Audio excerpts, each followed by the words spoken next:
Assalamualaikum warahmatullahi wabarakatuh.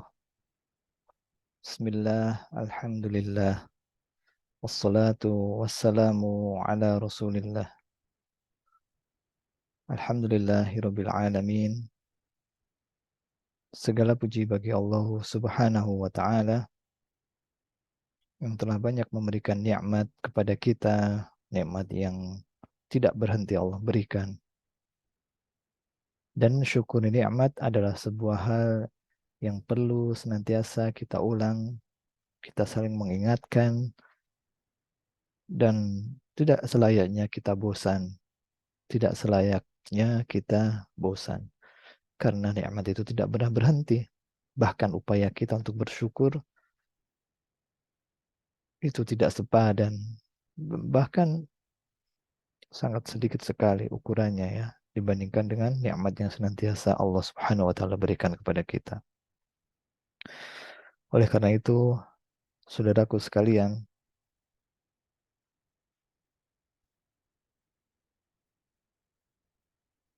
mensyukuri nikmat adalah salah satu cara, bahkan ini cara terbaik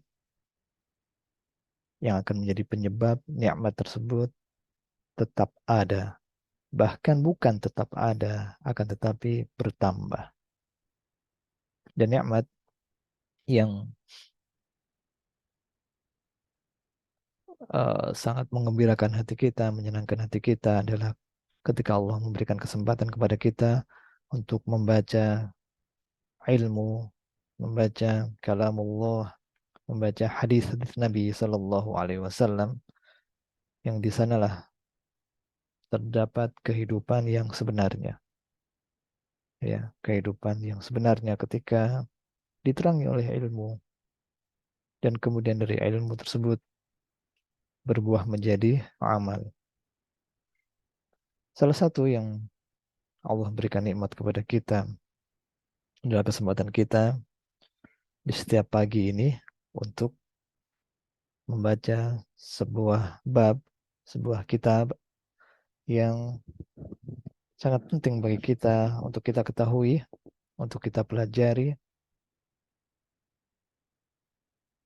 karena ini adalah sebesar-besar urusan. Waladzikrullahi akbar. Waladzikrullahi akbar. Dan zikrullah, mengingat Allah, zikir, itulah yang terbesar.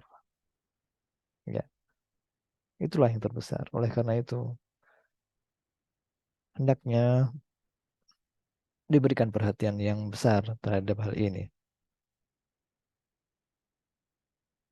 Dan sebagai bagian dari upaya mensyukuri nikmat tersebut, tentu upaya untuk mengamalkannya ketika kita telah mengetahui apa saja yang Nabi Shallallahu Alaihi Wasallam ajarkan, apa saja yang Allah Subhanahu Wa Taala perintahkan, ya, agar menjadi ilmu yang nafi'. Dan kemudian salawat dan salam semoga senantiasa tercurahkan kepada Nabi kita, Nabi Muhammadin Sallallahu Alaihi Wasallam, beserta para keluarganya, para sahabatnya, dan umatnya yang senantiasa berjalan di atas agama dan manhaj yang hak ini. Saudaraku sekalian, kembali kita akan membaca Kitabul Dzikri wa Du'a fi Dhawil Kitabi was Sunnah. Kitab mengenai zikir dan doa menurut Al-Quran dan As-Sunnah yang bersumber dari Al-Quran dan As-Sunnah yang ditulis oleh seorang ulama, Syekh Abdul Razak bin Abdul Muhsin Al-Badr, hafizahullahu ta'ala. Semoga Allah Subhanahu wa taala menjaga beliau, menjaga keluarga beliau, memberkahi umur beliau, ilmu, dan apa yang telah beliau upayakan, ajarkan, tuliskan, yang itu bermanfaat untuk umat. Dan semoga Allah Subhanahu wa taala menjaga kita semua dan kaum muslimin dimanapun mereka berada. Saudaraku sekalian, kita telah masuk ke dalam bab pertama dan kita telah membaca dua ayat sebelum pertemuan ini ya. Kita telah sampai kepada bab fadlu dzikri wal amru bih. Keutamaan zikir dan perintah untuk melakukan zikir tersebut. Dan kita akan masuk ke dalam ayat yang ketiga, keempat, dan kelima. InsyaAllah ta'ala. Semoga Allah Subhanahu wa Ta'ala memberikan kemudahan dan memberkahi apa yang kita lakukan ini serta menerima hal ini sebagai sebuah kebaikan yang bermanfaat untuk kita di dunia dan tentu di akhirat. Ayat yang ketiga, keempat, dan kelima. Ya, untuk kemudahan kita akan menyebutkan sebagai ayat pertama, kedua, ketiga dalam pertemuan ini. Adapun dalam urutan ayat yang beliau tuliskan di sini, ini ada di urutan ketiga, keempat, dan kelima. Baik, ayat yang pertama yaitu firman Allah Subhanahu wa taala dalam surah Al-Ahzab. Ini adalah ayat 41 dan 42. Ya, silahkan dicek nanti sepertinya ada kesalahan penulisan angka di sini. Yaitu firman Allah Subhanahu wa taala, ya ayyuhalladzina amanu dzkurullaha dzikran katsira wasabbihuhu bukratan wa asila. Wahai orang-orang yang beriman, berzikirlah kepada Allah dengan sebanyak-banyaknya dan bertasbihlah, sucikanlah Allah di waktu pagi dan di waktu petang. Kemudian ayat yang kedua adalah firman Allah Subhanahu wa taala, "Wadz-dzakirinallaha katsiran wadz-dzakirat, a'adallahu lahum maghfiratan wa ajran 'azima." Dan laki-laki yang banyak berzikir kepada Allah dan perempuan-perempuan yang banyak berzikir kepada Allah, Allah persiapkan untuk mereka ampunan dan pahala yang besar. Surah Al-Ahzab ayat 35. Kemudian ayat yang ketiga firman Allah Subhanahu wa taala, "Wadhkur rabbaka katsiran wasabbih bil 'ashyi wal ibkar." Dan berzikirlah, sebutlah nama Rabbmu dengan sebanyak-banyaknya dan bertasbihlah di waktu petang dan di waktu pagi. Surah Ali Imran ayat 41.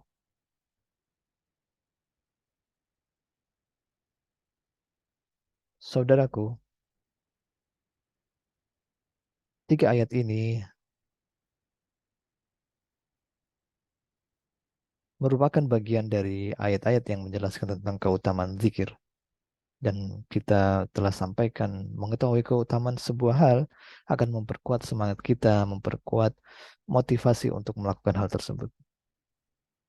Nah, di ayat yang pertama, Allah Subhanahu wa taala memerintahkan orang-orang yang beriman untuk berzikir dengan sebanyak-banyaknya dan banyak berzikir sebagaimana yang disampaikan kami sampaikan pada kesempatan sebelum ini adalah senantiasa mengisi hari-hari kita dengan zikir di setiap saat, di setiap waktu, dalam segala kondisi.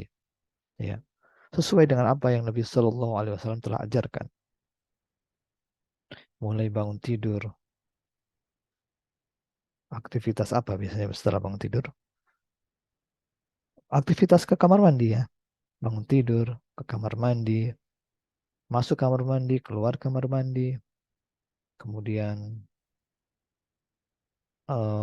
berwudu, kemudian setelah itu berjalan ke masjid, keluar rumah, masuk ke masjid, keluar dari masjid, masuk kembali ke rumah, kemudian apa setelah itu? Makan ya, makan, setelah, sebelum makan, setelah makan, kemudian aktivitas sehari-hari kita mengendarai kendaraan, kemudian berada di jalan, bertemu teman, melihat sesuatu yang menyenangkan, sesuatu yang tidak menyenangkan terus sampai sore, ya.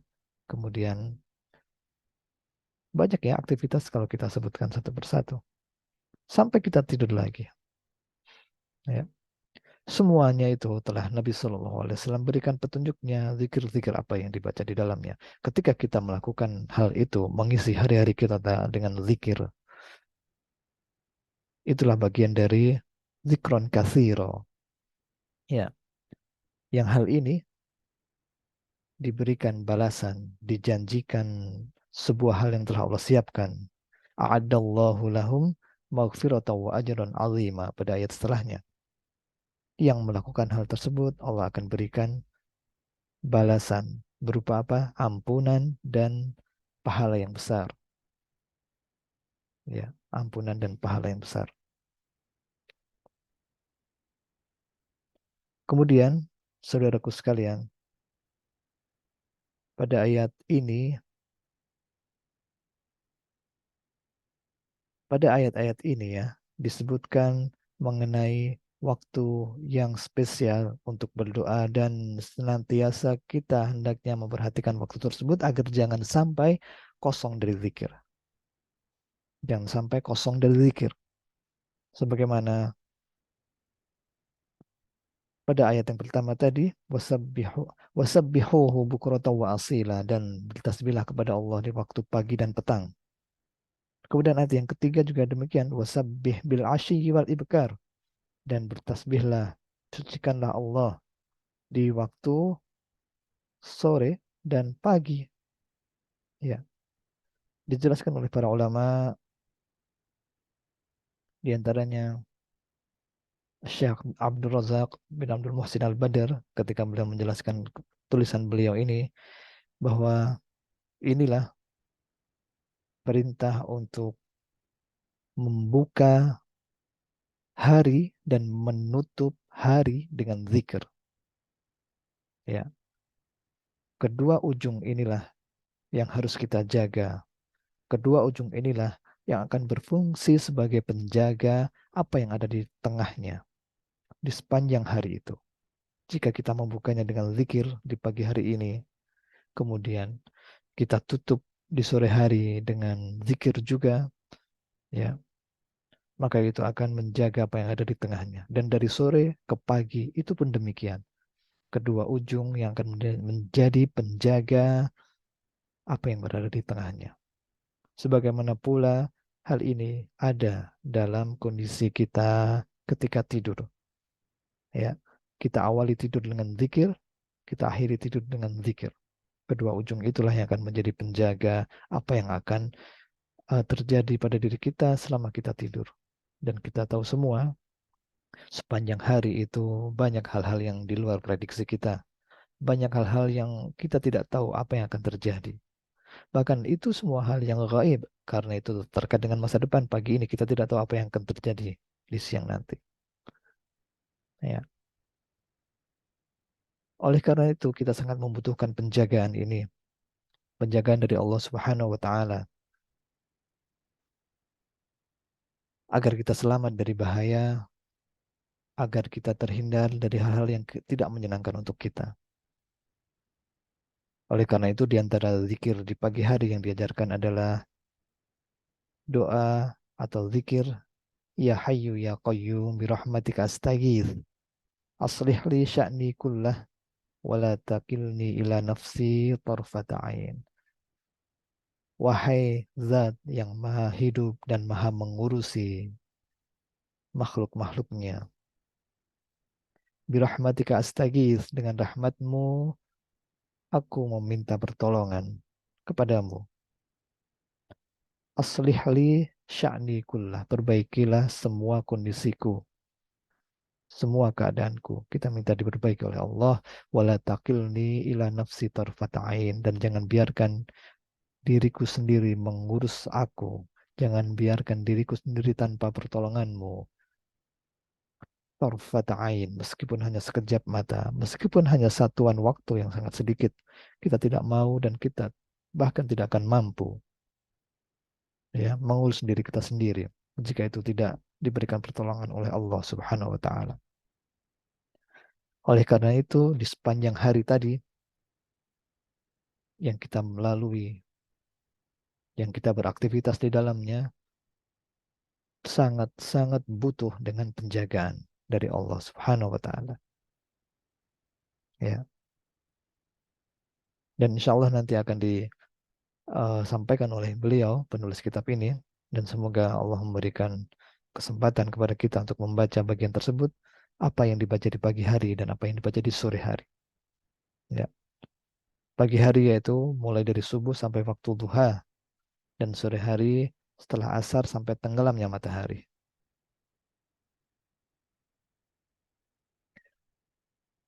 Dari ayat-ayat di atas tadi ada sebuah eh, tambahan faedah yang disampaikan oleh Asy-Syaikh As-Sa'di rahimahullah dalam tafsir beliau di dalam ayat eh, yang ketiga ya. Yang ketiga adalah firman Allah Subhanahu wa taala wadhkur rabbaka katsiran wasabbih bil 'ashyi wal ibkar. Ayat ini adalah potongan dari kisah dari sebuah ayat yang utuh dan ayat itu merupakan potongan dari kisah yang merupakan bagian dari anugerah Allah Subhanahu wa taala kepada salah satu nabinya yaitu Nabi Zakaria alaihi salam, yang beliau itu diberikan sebuah keajaiban oleh Allah di mana beliau dan istrinya yang dalam kondisi sudah sepuh, sudah tua, dikaruniai anak, ya. Istrinya ditakdirkan untuk hamil. Maka di surah Ali Imran ayat 41 ini, silahkan nanti dibuka mushafnya, ya. Saudaraku sekalian, dibuka mushafnya bisa ayat ayat 41. Firman Allah Subhanahu wa taala, qala rabbi ij'alli ayah. Zakaria berkata, wahai Robku, jadikan tanda kepadaku. Jadikan tanda kalau memang istriku itu sudah mengandung. Ya, karena ini sebuah hal yang mengagetkan beliau dengan kondisi yang secara manusiawi sudah tidak bisa mengandung lagi, ternyata bisa mengandung. Maka beliau menginginkan tanda seperti apa kalau istriku memang sudah mengandung. Maka Allah Subhanahu wa taala berfirman, qala ayatuka alla tukalliman nasa thalathata ayyamin illa ramza. Tandanya adalah engkau tidak akan bisa berkata-kata kepada manusia selama 3 hari, kecuali hanya berisyarat saja. Ya. Nah, setelah itulah baru Allah memerintahkan wadkur rabbaka katsira wasabbih bil asyi wal ibkar, dan sebutlah nama Tuhanmu sebanyak-banyaknya serta bertasbihlah di waktu pagi dan petang hari. Nah, dari penggalan kisah ini ada sebuah faedah yang disampaikan oleh Asy-Syaikh As-Sa'di rahimahullah. Beliau berkata, wahia annahu kama yamna'u nufudal asbabi ma'a wujudiha fa innahu yujaduha biduni asbabiha liyadullu dzalika annal asbabi kullaha mundarijatun fi qadaihi wa qadarihi. Dan demikianlah sebagaimana Allah itu bisa menghalangi terjadinya sesuatu yang itu merupakan pengaruh sebuah sebab, yang sebab itu ada. Kondisi sebaliknya Allah pun mampu menjadikan sesuatu tanpa adanya sebab. Ya, jadi misal eh, sudah ada sebab kesembuhan misalkan, ya, berobat, diberi obat oleh dokter, ada sebabnya. Tapi Allah mampu menjadikan sebab itu tidak memberikan pengaruh. Seseorang berusaha untuk mendapatkan keturunan, kemudian dia menempuh sebab, menjalani terapi misalkan, kemudian berkonsultasi dengan ahlinya misalkan, mengkonsumsi eh, obat-obat tertentu misalkan. Ini adalah sebab yang dia tempuh. Tapi Allah mampu tidak menjadikan sebab ini berpengaruh. Demikian pula sebaliknya, Allah pun mampu menjadikan sesuatu itu muncul tanpa adanya sebab. Ya. Ini untuk menunjukkan bahwa sebab perantara sesuatu yang kita usahakan, itu semua berada di bawah takdir dan ketentuan dari Allah Subhanahu wa taala. Oleh karena itu, mengingatkan kepada kita agar tidak menyandarkan diri kepada sebab semata. Sebab itu kita tempuh. Apa yang bisa kita upayakan kita maksimalkan. Kemudian bersama dengan itu kita minta kepada Allah Subhanahu wa taala, ya, agar Allah memberikan kemudahan, agar Allah memberikan apa yang kita inginkan, ya. Karena Allah lah yang berkuasa atas semua hal tersebut, ya, atas semua hal tersebut.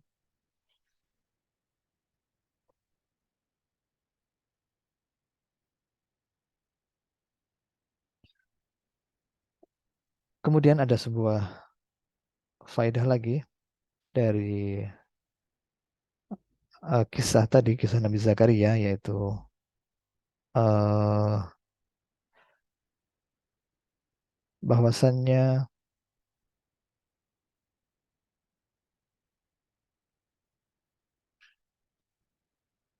memberikan isyarat. Nabi Zakaria tadi kan disampaikan beliau tidak akan bisa berkata-kata kecuali hanya memberikan isyarat. Maka Al-Qurtubi dalam tafsirnya menjelaskan fi hadil ayah dalilun ala annal isyarata tanzilu manzilatal kalam, bahwasanya isyarat itu bisa menjadi pengganti perkataan, ya, bisa menjadi pengganti perkataan. Dan ini salah satunya berdalil dengan wadzalika maujudun fi katsirin minas sunnah, dan ini banyak ada pada hal-hal yang Nabi Shallallahu Alaihi Wasallam jelaskan melalui hadis, melalui sunnah beliau. Wa akidul isyarati ma hakama bihi Nabi Shallallahu Alaihi Wasallam min min amri saudai hina qala laha aina Allah. Salah satunya adalah peristiwa ketika Nabi Shallallahu Alaihi Wasallam bertanya kepada seorang uh, budak perempuan di mana Allah, ya, kemudian budak tersebut fasyarat birosiha ila sama, kemudian dia mengisyaratkan dengan kepalanya, ya, ke langit. Karena demikianlah Allah berada di atas langit. Dan Nabi bersabda, a'tiqha fa innahu mu'minah. Merdekakan budak ini karena dia seorang mukmin. Maka Al-Qurtubi menjelaskan fa'ajazal islamu bil isyarati alladhi huwa aslud diyanah alladhi yahruzu dam wal mal wa tastahiqqu bihil jannah wa yanji bihi minan nar. Isyarat itu, ya, bisa menjadi pengganti kalam,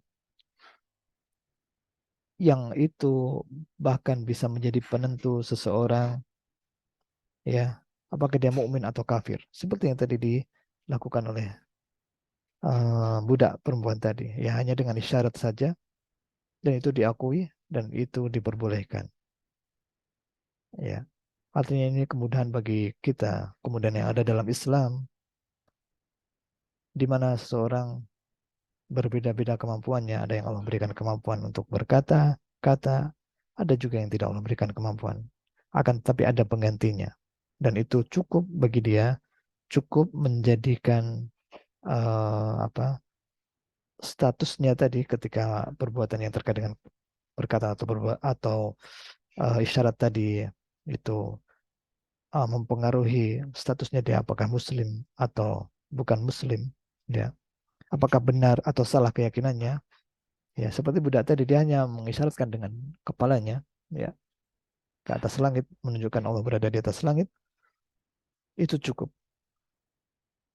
Ya, ini menunjukkan bahwa Islam itu mudah, dan Nabi Shallallahu Alaihi Wasallam telah menjelaskan kepada kita tentang Islam ini secara lengkap. Uh, Sampai di sini yang bisa kita baca dari keterangan penulis mengenai keutamaan zikir dan perintah untuk mengerjakan zikir. Semoga bermanfaat dan semoga Allah Subhanahu wa taala menerima apa yang telah kita upayakan ini, dan apabila ada kesalahan, ada kekurangan, silakan diberikan koreksi, saran dan nasihatnya. Dan kami akhiri, wassallallahu ala nabiyyina Muhammadin wa ala alihi wa sahbihi ajma'in, wa akhiru da'wana alhamdulillahi rabbil alamin, wa jazakumullahu khairan wa barakallahu fikum. Terima kasih atas yang telah menyimak kajian ini. Wa akhiru da'wana alhamdulillahi rabbil alamin. Assalamualaikum warahmatullahi wabarakatuh.